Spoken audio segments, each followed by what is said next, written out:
The gospel is always concerned about the truth, and whatever the greatest lie is in a particular time, in a particular culture, in a particular situation, the gospel is concerned about that.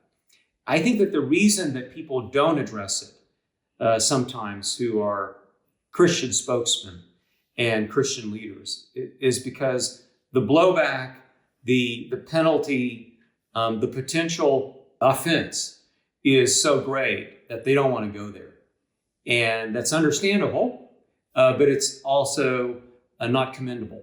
And therefore, I think in the time that we're in, to continue to take this position, well, these controversies that, we hear about some and that we listen to a few people on that aren't particularly a part of the church and are not concerned about the church, that's not part of the gospel. Our gospel is about fellowship in dealing with personal individual sin and coming to Jesus. And, that is a part of the gospel, obviously. Personal sin, corporate sin, societal sin. But they're not really being honest, though, about the issues because you have lots of endorsement and embracing of social injustice right now as sin. How about talking about how your intelligence agencies are essentially running your representative governments? I mean, if you want to have a government somewhere where clearly it's stated, hey, the intelligence agencies as a part of the military-industrial phalanx or as a part of the financial oligarchy, this government is run by them and we want y'all to know that. That'd be one thing. You'd say, well, okay, I'm going to live there, or I'm going to stay there. I'm signed up for it. But this is not the situation. Your government is telling you you have an integrity system of representative government. But it's actually being run by an oligarchy through agencies and institutions that do the executive work.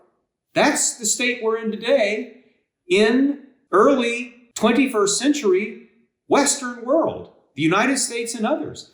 That's how it works. And that's not being admitted to. And if a church leader isn't aware of the world that they're living in, if they're not aware of the water they're swimming in, if they're so naive or so dull, then you ought to be questioning as a parishioner, a congregant, a follower, whether this leadership is wise enough to lead you spiritually. They don't even know the time they're living in. They're not even aware of the forces that are truly affecting the state, the economy, the world you live in day to day. They don't speak about it. They don't talk about it. It's like a mirage. They're in a fog. That's not leadership I would want to trust. In the West, Christian leadership and Christian spokespeople are going to have to accept the fact that they're going to be even more fringe in the minds, in the views, in the publications, in the way that they're characterized.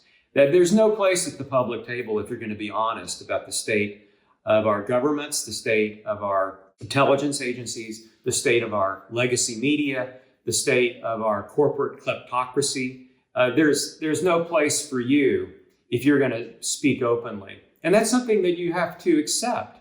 People who are not particularly identified as Christian leaders, but who may be journalists of one kind or another, or certainly as activists, are actually leading the charge on this rather than any significant Christian preachers, Christian denominational heads, or even board members, or seminarians, or seminary presidents, or Christian college, university presidents that are not speaking up about the deplorable condition that our culture is in. And one of the reasons that we're in that deplorable condition is because you've remained silent for too long.